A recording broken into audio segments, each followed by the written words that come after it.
অনেকেই বলেন শাশুড়ি নাকি মা হতে পারেন। শাশুড়ি ঠিক আমার মায়ের মতো না। এই মনোবৃত্তিটা ভালো না। আর যারা মনে করেন শাশুড়ি আমার ভালো না, পৃথিবীর কোনো শাশুড়ি ভালো হতে পারে না, তারা কিন্তু একটা কথা মাথায় রাখবেন, নিজের মাও কিন্তু তাহলে ভালো না। কারণ নিজের মাও কিন্তু কারো শাশুড়ি হন। আর বারবার আমরা বলি শাশুড়ি মা কখনোই মা হতে পারে না।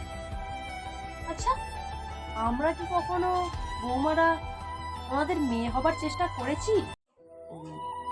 শুধু যে উনি মা হয়ে যান কেন, আমরাই তো আগে ওনার মেয়ে হয়ে উঠতে পারি। তাহলে দেখবেন অটোমেটিক্যালি ওনারা মা হয়ে উঠবে। ওনারা মুখে যাই বলুন না কেন, অন্তর থেকে কিন্তু আশীর্বাদই করে। শাশুড়ি হোক বা মাই হোক, সবাই কিন্তু মাই।